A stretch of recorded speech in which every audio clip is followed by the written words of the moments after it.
Hello learners, नमस्कार। मैं doctor Lakshmi Narayan आज आपके सामने प्रस्तुत हूं एक नए वीडियो लेक्चर के साथ। और आज के इस वीडियो लेक्चर में हम डिस्कस करने वाले हैं सस्टेनेबल इकोनॉमिक डेवलपमेंट या सतत आर्थिक विकास की अवधारणा के बारे में। आइए शुरुआत करते हैं और जानते हैं कि सस्टेनेबल इकोनॉमिक डेवलपमेंट या सस्टेनेबल डेवलपमेंट से हम क्या समझते हैं। सस्टेनेबल डेवलपमेंट के विभिन्न डायमेंशंस और एस्पेक्ट्स को जानने के लिए 1983 में यूएन ने ब्रिटलैंड कमीशन की स्थापना की और इस कमीशन ने 1987 में अपनी रिपोर्ट पब्लिश की और उस रिपोर्ट का नाम था आवर कॉमन फ्यूचर। और उस रिपोर्ट में तीन जो डिफरेंट कंसेप्ट्स हैं डेवलपमेंट, सस्टेनेबल डेवलपमेंट की, डेवलपमेंट, एनवायरनमेंट एंड इक्विटी, इनको लिंक करते हुए कुछ ऑब्जर्वेशंस दी गई। पहली ऑब्जर्वेशन ये थी कि जो पर्यावरण साधनों की अवनति है वो संसार के जो कुछ विकसित देश हैं केवल वही करते हैं, जबकि उसका प्रभाव जो है वो सब देशों पे होता है, चाहे वो देश पर्यावरण की अवनति करें या ना करें। इसके साथ साथ दूसरी जो इंपॉर्टेंट ऑब्जर्वेशन थी वो ये थी कि जो सस्टेनेबल डेवलपमेंट की जो कंसेप्ट है या डेवलपमेंट का इन्वायरमेंट पे जो इम्पैक्ट है उसका प्रभाव निर्धन देशों के विकास के ऊपर नहीं पड़ना चाहिए। जो पुअर कंट्रीज हैं उनकी डेवलपमेंट इसलिए नहीं रोक देनी चाहिए क्योंकि उनका पर्यावरण पर बुरा प्रभाव पड़ता है। तो इन दोनों को डीकपल करना जरूरी है। एक ये ऑब्जर्वेशन थी। इसके बाद उनकी नेक्स्ट ऑब्जर्वेशन थी कि जो निर्धनता है उसके फलस्वरूप पर्यावरण की अवनति होती है। और लास्ट लेकिन एक बहुत इंपॉर्टेंट उनकी एक ऑब्जर्वेशन थी कि हम अपने वर्तमान पीढ़ी की आवश्यकताओं को संसाधनों की कमी के कारण पूरा नहीं कर पाते। ऐसा नहीं है, बल्कि हम इसलिए पूरा नहीं कर पाते क्योंकि हमारे जो सोशल सिस्टम हैं या जो हमारी टेक्निक है वो दोनों इनएफिशिएंट हैं। इसके फलस्वरूप हम वर्तमान पीढ़ी की आवश्यकताओं को पूरा नहीं कर पाते हैं। आइए अब हम डिफाइन करते हैं, देखते हैं डेफिनेशन सस्टेनेबल डेवलपमेंट की। पहले ब्रिटलैंड जो रिपोर्ट है आवर कॉमन फ्यूचर के नाम से जो थी उसमें सस्टेनेबिलिटी को किस तरीके से डिफाइन किया गया है। उनके अनुसार जो धारणीय विकास है या सतत विकास है वो ये ध्यान रखता है कि वर्तमान पीढ़ी की आवश्यकताएं पूरी हो जाएं और इसके साथ साथ जो भविष्य की आने वाली पीढ़ियां हैं उनको अपनी आवश्यकताओं की पूर्ति करने के लिए जो सामर्थ्य चाहिए उस सामर्थ्य में कोई कमी ना आए। तो ऐसी डेवलपमेंट को हम सस्टेनेबल इकोनॉमिक डेवलपमेंट कह सकते हैं।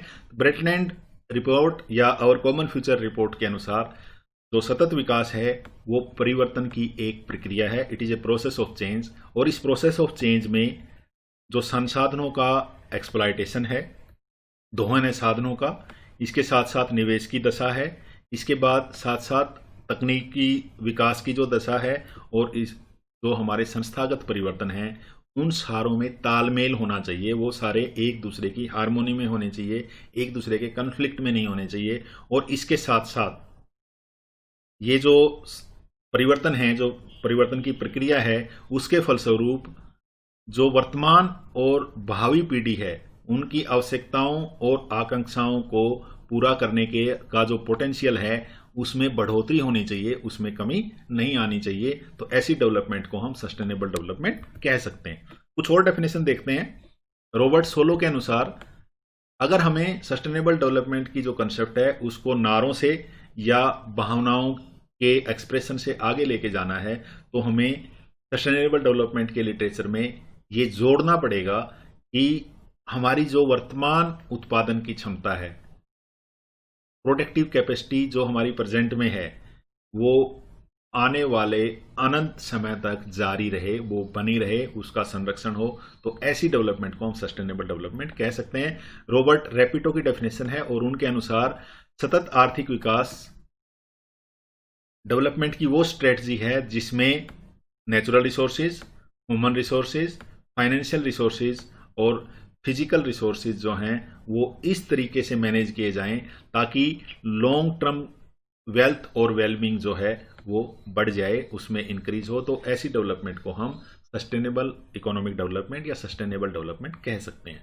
इसके बाद एक और डेफिनेशन देख लेते हैं जो महबूब अल हक की दी हुई है, जो बांग्लादेश के एक विकास अर्थशास्त्री हैं।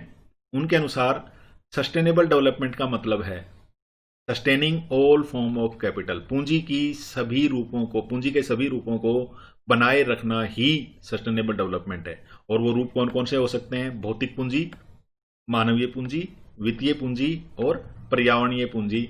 इन सारी पूंजियों को बनाए रखना ही सस्टेनेबल डेवलपमेंट है, ऐसा महबूब अल हक का मानना था। यहाँ एक बात पे ध्यान देना जरूरी है कि सस्टेनेबल डेवलपमेंट का मतलब ये नहीं है हम कह रहे हैं कि भी हमें फ्यूचर की जनरेशन को ध्यान में रखना चाहिए। अब फ्यूचर की जनरेशन के लिए जब हम बात करते हैं तो हमें सस्टेन मतलब सतत या बनाए रखने वाला एक तरीके का धारणीय जो है, तो हमें क्या धारण करना चाहिए, हमें क्या बना के रखना चाहिए? क्या हमें निर्धनता और मानवीय अभाव को बनाए रखना चाहिए? बिल्कुल नहीं। इसका मतलब ये हुआ कि जो हमें सस्टेन करना है वो कोई वर्थवाइल लाइफ अपॉर्चुनिटी सस्टेन करनी है। हमें मानव के जो अभाव हैं, जो डेप्रिवेशंस हैं, उनको सस्टेन नहीं करना है। तो इसका मतलब ये है कि हमें सस्टेन करने से पहले जो वर्तमान में है उसको चेंज करना जरूरी है, उसके बाद हम सस्टेनेबिलिटी की स्टेज पे आएंगे। तो what should sustain should be something worthwhile that should be sustained, ऐसा महबूब अल हक का मानना था। अब जब हम सस्टेनेबल डेवलपमेंट की कंसेप्ट को डिस्कस कर रहे थे तो हमने 3 प्रकार की जो मेन कैपिटल है जिसकी बात की। अब ये तीनों प्रकार की जो कैपिटल हैं कौन कौन सी है? एक आपकी प्राकृतिक पूंजी है जिसमें आपके नेचुरल रिसोर्सेज हो गए, शुद्ध वायु है, शुद्ध पानी है। इसके बाद आपकी फिजिकल कैपिटल हो गई जो मशीन के रूप में, टूल्स के रूप में, और जितने भी कैपिटल इक्विपमेंट्स हैं, बिल्डिंग्स वगैरह हैं, उनके रूप में है। और तीसरी आपकी ह्यूमन कैपिटल है जो हेल्थ है, मनुष्य की शिक्षा है या उसका तकनीकी ज्ञान है।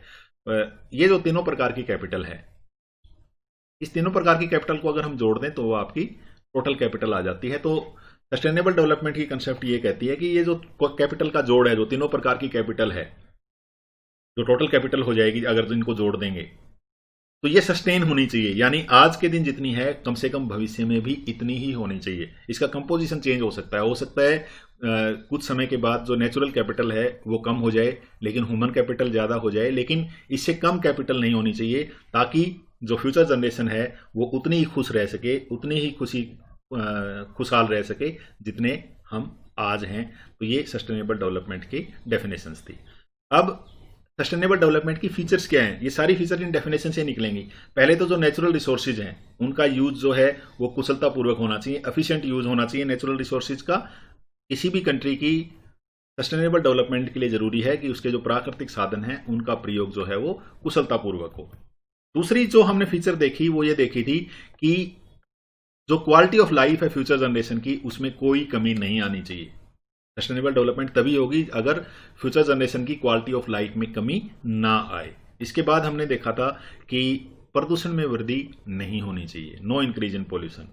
यानी जब डेवलपमेंट की प्रोसेस है उसके फलस्वरूप जो पर्यावरण प्रदूषण है वो नहीं बढ़ना चाहिए। चाहे एयर पोल्यूशन हो सकता है, वो आपका वाटर पोल्यूशन हो सकता है, या दूसरे प्रकार के पोल्यूशन हो सकते हैं, लेकिन पोल्यूशन जो है वो वेलफेयर को घटाता है, इसलिए या और प्रोडक्शन की इनएफिशिएंसी को दिखाता है। तो इसलिए जरूरी है कि पोल्यूशन में जो इंक्रीज है वो ना हो, तभी सस्टेनेबल डेवलपमेंट हो पाएगी, अदरवाइज पॉसिबल नहीं है। इसके साथ साथ डिस्ट्रीब्यूशन इक्विटी एक इंपॉर्टेंट फीचर है सस्टेनेबल डेवलपमेंट की। हमने बात किया ना वर्तमान पीढ़ी और भावी पीढ़ी, इसका मतलब ये इंटर जनरेशन इक्विटी का एग्जाम्पल है, यानी 2 पीढ़ियों के बीच में समानता, उसको ध्यान में रखती है सस्टेनेबल डेवलपमेंट। इसके साथ साथ वर्तमान पीढ़ी के में भी समानता की बात करती है। जब हम कहते हैं कि निर्धनता जो है पर्यावरण प्रदूषण का मुख्य कारण है, तो इसका मतलब हम कहीं ना कहीं इंट्रा जनरेशनल इक्विटी की बात कर रहे हैं। अगर समानता होती तो निर्धनता नहीं होती, निर्धनता इसीलिए है कि असमानता है। तो डिस्ट्रीब्यूशन इक्विटी सस्टेनेबल डेवलपमेंट की एक इंपॉर्टेंट फीचर है। इसके बाद 3 प्रकार की जो कैपिटल है जो हमने डिस्कस किया था, नेचुरल अभी हमने डिस्कस की थी 3 प्रकार की कैपिटल। तो ये तीनों प्रकार की कैपिटल जो हैं ये प्रिजर्व होनी चाहिए, इनका संरक्षण होना चाहिए। इसके साथ साथ जो कंसेप्ट ऑफ डेवलपमेंट जो है, कंसेप्ट ऑफ सस्टेनेबल डेवलपमेंट है, वो इकोनॉमिक डेवलपमेंट के ऊपर कोई लिमिट नहीं लगाती है। हमने लास्ट जो सेंटेंस पढ़ा था महबूब अल हक का, जिसमें उन्होंने कहा था कि हमें जो आर्थिक विकास है वो वर्तमान पीढ़ी को बढ़ने से रोकने वाला नहीं होना चाहिए, तभी वो जो सस्टेनेबल डेवलपमेंट होगी, अदरवाइज डेवलपमेंट जो है वो सस्टेनेबल डेवलपमेंट नहीं होगी। अब हम आते हैं अगले टॉपिक पे और जानते हैं कि सस्टेनेबल डेवलपमेंट की जरूरत हमें क्यों महसूस होती है, हमें क्यों महसूस होता है कि डेवलपमेंट जो है वो सस्टेनेबल होनी चाहिए, या सस्टेनेबल डेवलपमेंट पे हमारा ध्यान जाना चाहिए, ऐसा क्यों जरूरी है। पहला है कि निर्धनता कम हो रही है, लेकिन आज के दिन भी ये एक चुनौती है। संसार के देशों में निर्धनता घट रही है। जैसा आप देख सकते हो 1990 से अगर 2025 तक देखेंगे तो निर्धनता में काफी कमी आई है या आ रही है, लेकिन अभी भी बहुत सारी लोग जो हैं वो निर्धन हैं। अगर इस टेबल के हिसाब से अगर हम देखें तो लगभग 50 करोड़ से ज्यादा लोग 2030 में भी निर्धन रहेंगे। और कोविड के आने के बाद ये निर्धनता के और बढ़ने के आसार हैं, और ये ज्यादातर निर्धनता जो है ये सब साहारन अफ्रीकन कंट्रीज में होगी जो ऊपर हमने दिखाई है। तो इसका मतलब ये हुआ कि निर्धनता जो है कम तो हो रही है, लेकिन आज के दिन भी ये एक चुनौती है। और किसी देश की निर्धनता के उन्मूलन के लिए हमें धारणीय विकास चाहिए। धारणीय विकास के द्वारा ही निर्धनता को समाप्त किया जा सकता है, इसलिए हमें जो धारणीय विकास की आवश्यकता महसूस होती है। इसके बाद नेक्स्ट है आपका कि जो हमारी असमानताएं हैं वो बढ़ रही हैं। अगर आप धनी और निर्धन देशों के बीच में देखें, 20 धनी देश और 20 निर्धन देशों की तुलना करें तो हम ये पाएंगे कि जो उनकी इनकम है उसमें काफ़ी ज़्यादा गैप है, उसमें काफ़ी ज़्यादा अंतर है। इसके लिए हमारा ज़रूरी है कि जो असमानता बढ़ रही है उसको कम किया जाए। इंडिया का हम देख लेते हैं, जो टॉप 10% और मिडिल 40% का जो इनकम शेयर है वो देखो बहुत ज़्यादा कम हो रहा है। जो 40% मिडिल 40% का घट रहा है और टॉप 10% का बढ़ रहा है। इसका मतलब इनइक्वलिटीज जो है वो बढ़ रही हैं, और असमानता में कमी के लिए धारणीय विकास की आवश्यकता है। पॉवर्टी और इनइक्वलिटी दोनों जो हमने इक्विटी का कंसेप्ट पढ़ी थी उससे जुड़ी हुई हैं, इसलिए इन दोनों के लिए, निर्धनता को समाप्त करने के लिए और असमानताओं को दूर करने के लिए हमें धारणीय विकास की आवश्यकता है। इसी के साथ साथ जो कन्फ्लिक्ट्स हैं वो काफी विनाशकारी होते जा रहे हैं। बहुत कन्फ्लिक्ट का मतलब है संघर्ष। आज के दिन अगर आप देखोगे तो बहुत सारे देश हैं जिनमें संघर्ष चल रहा है। चाइना का चल रहा है कुछ देशों के साथ, सीरिया को आप देख सकते हो, ईरान अमेरिका को देख सकते हो, इवन यमन का देख सकते हो, जहाँ बहुत सारी लड़ाइयाँ हो रही हैं। तो उसके फलस्वरूप क्या है कि जो संघर्ष है वो विनाशकारी रूप लेता जा रहा है। इसके लिए हमें ज़रूरी है कि, क्योंकि संघर्ष के फलस्वरूप क्या होता है, जो हमने विकास किया वो लगभग समाप्त हो जाता है। तो इसके कारण जो नष्ट परिसंपत्ति है उसको बनाए रखने के लिए हमें सस्टेनेबल डेवलपमेंट की ज़रूरत है। इसके साथ साथ जो एयर पोल्यूशन है वो बढ़ रहा है। तो वैश्विक तापमान लगा लो, हमारा जो वायु में जो पोल्यूटेंट की प्रेजेंस है उसको देख लो।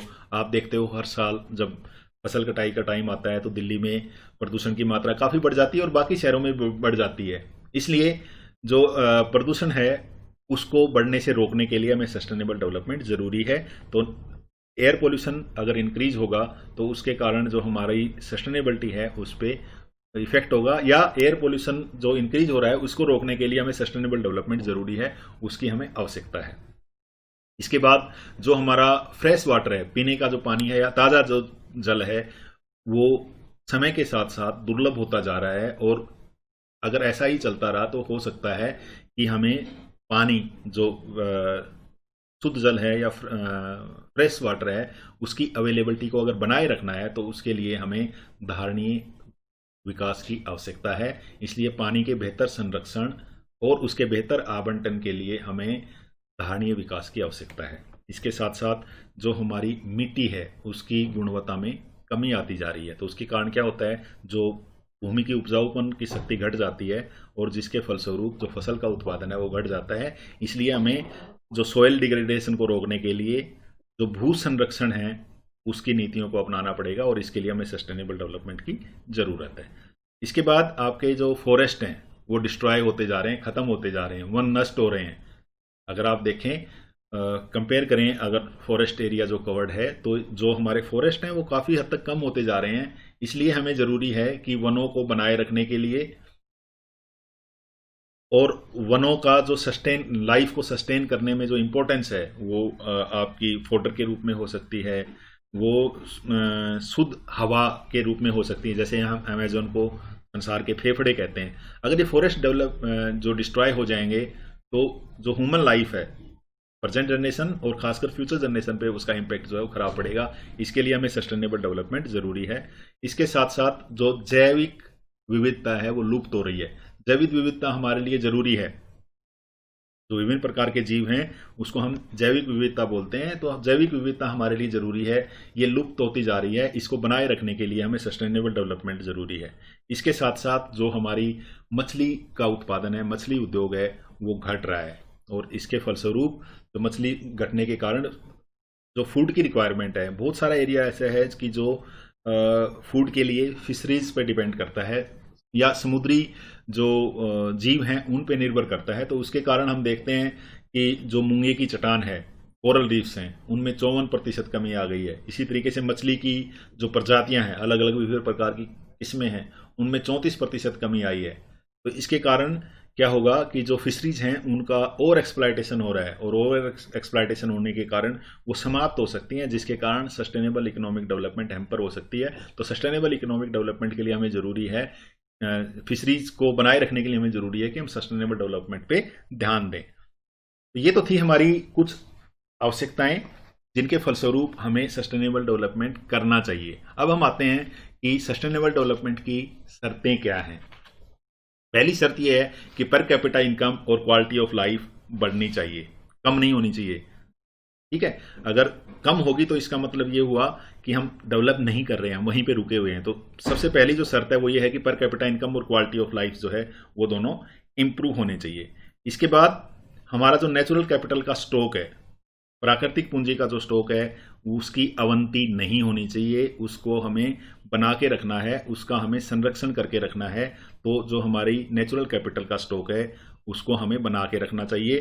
तो प्राकृतिक पूंजी के स्टॉक से हमारा मतलब क्या है कि पर्यावरण और प्राकृतिक साधनों की जो परिसंपत्तियां हैं उनका कुल जोड़, एनवायरमेंट प्लस नेचुरल रिसोर्सेज, दोनों का जोड़ नेचुरल कैपिटल है, उसको हमें बना के रखना चाहिए। औद्योगिक प्रदूषण में कमी आनी चाहिए, तभी धारणीय विकास की शर्त के लिए जरूरी है कि औद्योगिक प्रदूषण में कमी आए। इसके साथ साथ जो एग्रीकल्चर का प्रोडक्शन जो पोल्यूशन है उसमें भी कमी आनी चाहिए। हम जो खाद और जो दूसरी चीज़ें यूज करते हैं, जो खरपतवार को मारने के लिए यूज करते हैं, बहुत सारे केमिकल को यूज करते हैं, उनको हमें रोकना होगा। तो एग्रीकल्चर पोल्यूशन कम होना चाहिए, तभी धारणीय विकास होगा, इसकी एक शर्त है।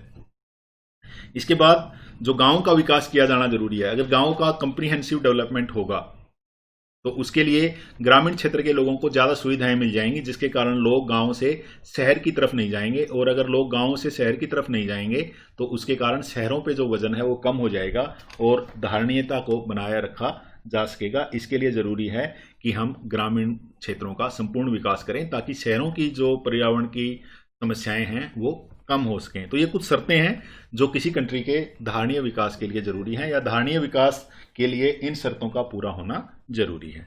चलिए, अब सस्टेनेबल डेवलपमेंट के इंडिकेटर्स कौन कौन से हैं, कौन कौन से सूचक हैं जिनके द्वारा हमें पता लगता है कि सस्टेनेबल डेवलपमेंट हो रही है। तो पहला तो टोटल प्रोडक्शन जो है, कुल जो उत्पादन की मात्रा है वो बढ़ती हुई होनी चाहिए। अगर बढ़ रही है तो हम कह रहे हैं कि डेवलपमेंट हो रही है। अगर बढ़ेगी ही नहीं तो डेवलपमेंट नहीं होगी। डेवलपमेंट होने के बाद ही उसको सस्टेन करना है हमें।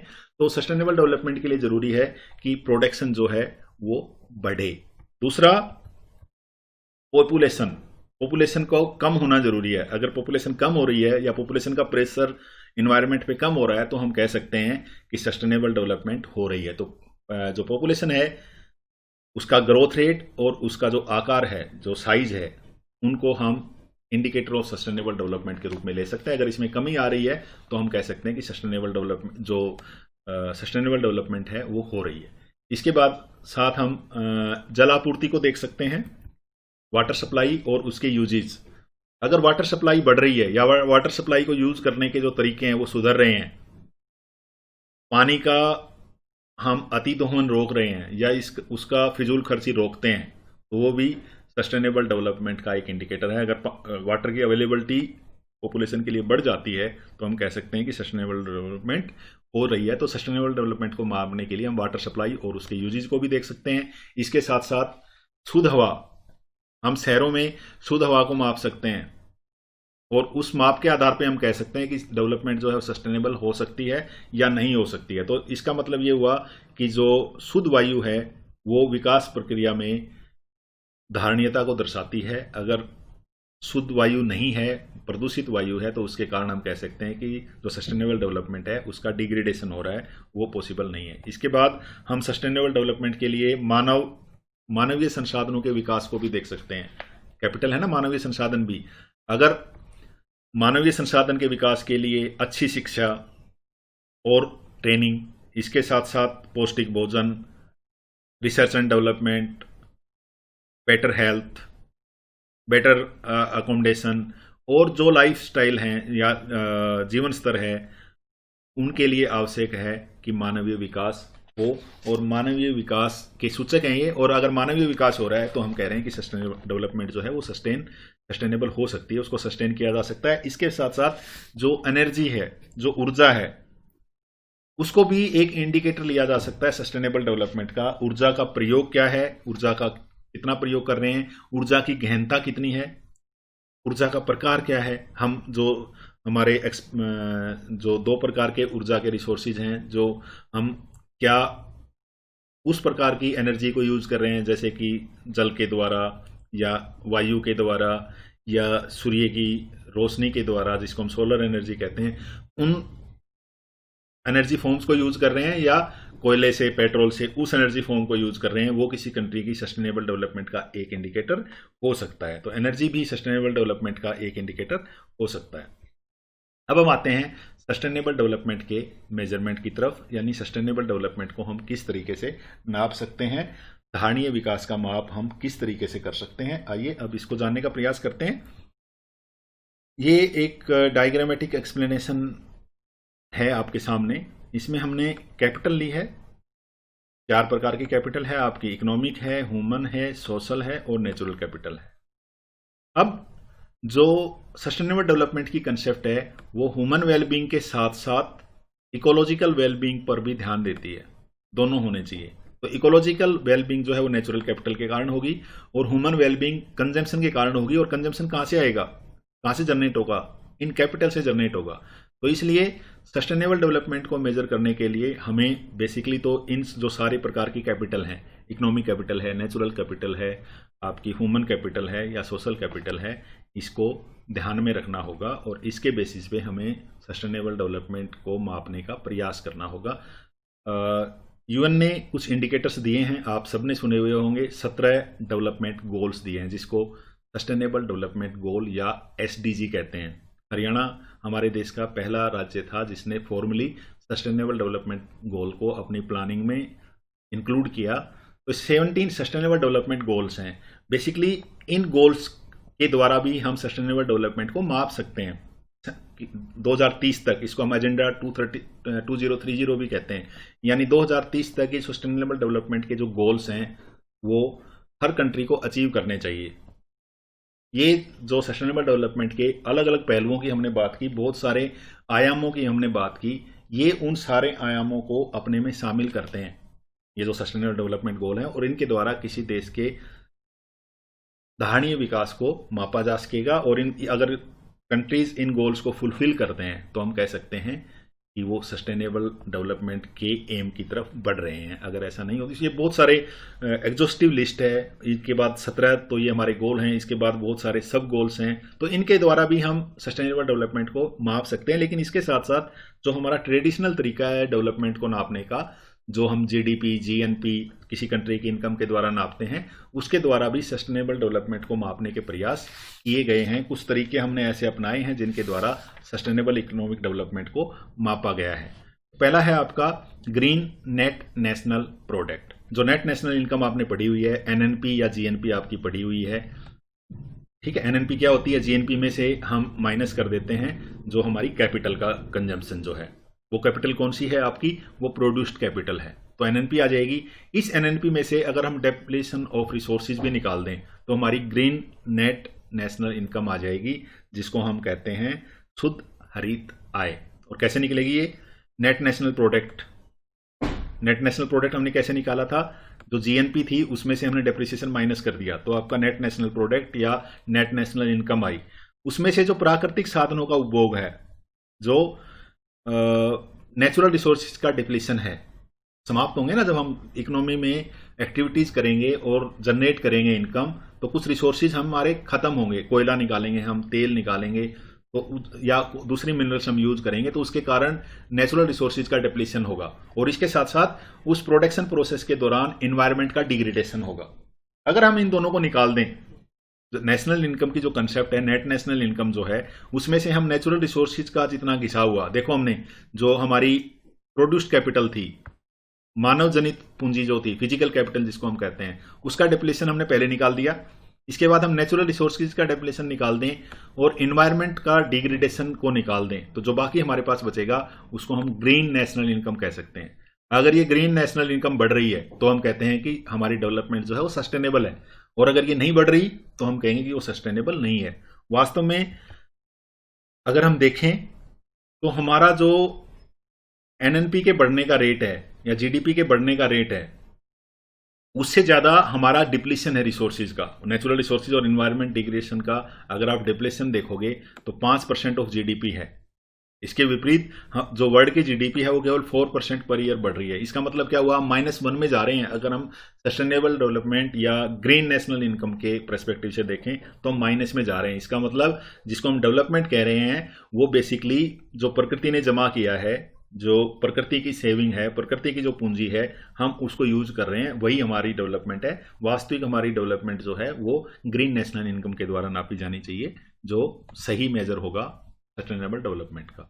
इसके बाद हैमिल्टन ने एक कंसेप्ट इंट्रोड्यूस की और उसको उन्होंने नाम दिया जेन्युइन सेविंग या विशुद्ध बचतें। जेन्युइन सेविंग क्या है? ये नेट सेविंग होंगी जिनमें से हम रिसोर्सेज के डिप्लीशन और पॉपुलेशन डैमेजेस को निकाल देंगे। यानी जेन्युइन सेविंग किस क्या होंगी? रेट ऑफ सेविंग, हमारी बचत कितनी है, उस बचत में से हम ह्यूमन कैपिटल जो फिजिकल कैपिटल है उसका डेप्रिसिएशन निकाल देंगे। इसके साथ साथ जो प्राकृतिक पूंजी है उसका डेप्रिसिएशन भी निकाल देंगे। प्राकृतिक पूंजी मैंने बताई थी क्या होती है। प्राकृतिक पूंजी होती है नेचुरल रिसोर्सेज का depletion, natural resources plus environment. अगर इन दोनों का डिग्रेडेशन होता है उसको अगर हम निकाल दें, जो हमारे पास जो बचेगा वो हमारी विशुद्ध बचतें हैं। अगर ये विशुद्ध बचतें बढ़ रही हैं तो हम कह रहे हैं कि धारणीय विकास हो रहा है, और अगर ये नहीं बढ़ रही तो हम ये कह सकते हैं कि धारणीय विकास नहीं हो रहा है। अब कुछ जनरल इंडिकेटर्स हैं जो हमने अभी डिस्कस किया, उसके बेसिस पे क्या किया जा सकता है। सबसे पहले हम देखते हैं एनर्जी और एयर क्वालिटी के इंडिकेटर्स। हम एनर्जी के नए सोर्सेज को खोज सकते हैं। ऐसी टेक्निक हम प्रयोग कर सकते हैं जो लो एनर्जी इंटेंसिटी वाली हो, जैसे कि पर यूनिट एनर्जी का कंजम्पशन जो है उसमें कम हो। इसी के साथ साथ जो हमारा एमिशंस लेवल हैं वो लो हों। ऐसी हम टेक्निक्स को यूज करके सस्टेनेबिलिटी को बढ़ा सकते हैं। अगर हमारे एमिशन लेवल लो हो रहे हैं, हमारी एनर्जी इंटेंसिटी कम हो रही है और हम रिन्यूएबल रिसोर्सेज एनर्जी के यूज कर रहे हैं, तो वो एक जनरल इंडिकेशन है सस्टेनेबिलिटी की तरफ। इसी तरीके से हम वाटर, मटेरियल और वेस्ट से संबंधित कुछ इंडिकेटर्स अडॉप्ट कर सकते हैं जिनके द्वारा हम सस्टेनेबल डेवलपमेंट के गोल को अचीव कर सकते हैं लेस वाटर इंटेंसिटी के द्वारा। इसी के साथ साथ लोअर मटेरियल इंटेंसिटी। हम ऑनलाइन कोई सामान मंगवाते हैं और देखते हैं छोटा सा सामान है और उसके ऊपर बहुत सारी कई परतों में पैकेजिंग लगी हुई है, तो वो एक वेस्टफुल एक्सपेंडिचर है, उसको अवॉइड किया जा सकता है। अगर हमारी मटेरियल इंटेंसिटी कम हो रही है किसी गुड के प्रोडक्शन के लिए या इन जनरल अगर कम हो रही है, तो हम कह सकते हैं कि वो सस्टेनेबिलिटी का एक इंडिकेशन हो सकता है। इसी के साथ साथ रिसाइकलिंग, जो वेस्ट है उसका प्रॉपर रिसाइकलिंग होकर उसको दोबारा यूज करने के तरीके हमें सोचने पड़ेंगे। इसी के साथ साथ हमारा जो वेस्ट डिस्पोजल है वो एफिशिएंट होना चाहिए, जितना रीयूज हो सकता है वो रीयूज हो जाए। अदरवाइज जो बाकी जो रहता है उसका प्रॉपर डिस्पोजेबल हो जाए। अगर प्रॉपर डिस्पोजल होगा तो वो इन्वायरमेंट को और प्रोडक्टिविटी को इम्पैक्ट नहीं करेगा, जिसके फलस्वरूप सस्टेनेबिलिटी बनी रहेगी। इसी के साथ साथ हमारे जो लैंड और ग्रीन स्पेसीज हैं या बायोडाइवर्सिटी है उसको मेंटेन करने के लिए एग्रीकल्चर प्रोडक्टिविटी अगर बढ़ रही है तो हम कहते हैं कि सस्टेनेबल डेवलपमेंट हो रहा है। इसी के साथ साथ जो हमारे ओपन स्पेसीज हैं वो गंदगी का ढेर नहीं होना चाहिए, उनको हमें अच्छे से अरेंज करना चाहिए, उनको ग्रीनरी वगैरह लगा के अच्छे से उनको मैनेज करना चाहिए, तो उसके द्वारा भी सस्टेनेबिलिटी को अचीव किया जा सकता है। इसके बाद हमारा लिवेबिलिटी।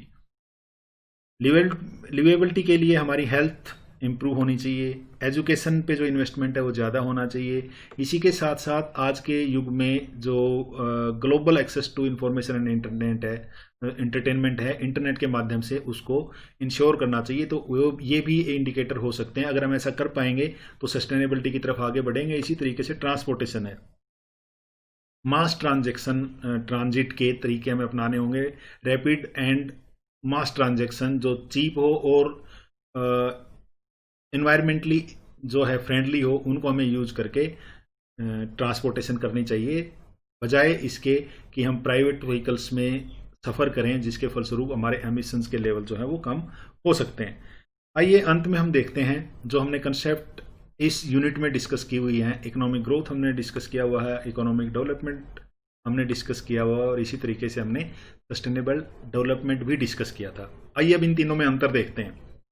पहला जो अंतर है वो long term increases in real per capita income economic growth कहती है। इकोनॉमिक डेवलपमेंट कहती है कि real increase in per capita income के साथ साथ इकोनॉमिक वेलफेयर भी बढ़ना चाहिए, आर्थिक कल्याण में भी वृद्धि होनी चाहिए।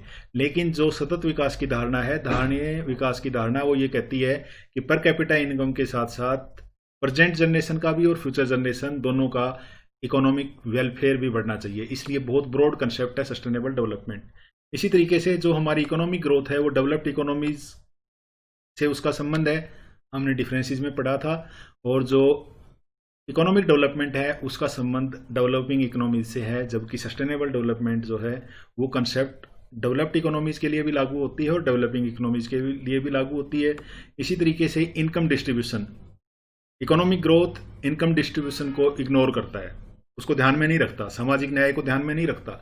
लेकिन इकोनॉमिक डेवलपमेंट जो है वो सामाजिक न्याय को ध्यान में रखता है, इनकम डिस्ट्रीब्यूशन को इग्नोर नहीं करता। प्रेजेंट जनरेशन में जो धन का बंटवारा है वो समान होना चाहिए। कुछ हद तक जो हमारी इनकम डिस्ट्रीब्यूशन है वो लेस स्क्यूड होना चाहिए। लेकिन जो सस्टेनेबल डेवलपमेंट की कंसेप्ट है वो इक्विटी की धारणा पे, समानता की धारणा पे बेस्ड है, जिसके कारण इंटर जनरेशन इक्विटी भी होनी चाहिए और इंट्रा जनरेशनल इक्विटी भी होनी चाहिए। इस पीढ़ी के अंदर भी समानता होनी चाहिए और दो पीढ़ियों के मध्य भी समानता होनी चाहिए।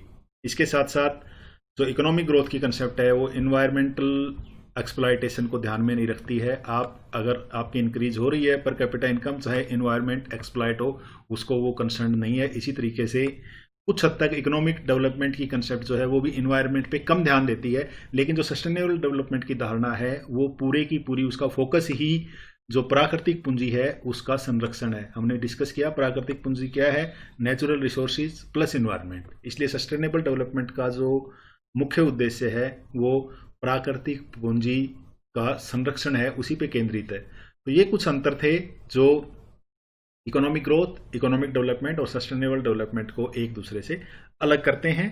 आज के लिए बस इतना ही। आपका धैर्यपूर्वक सुनने के लिए धन्यवाद।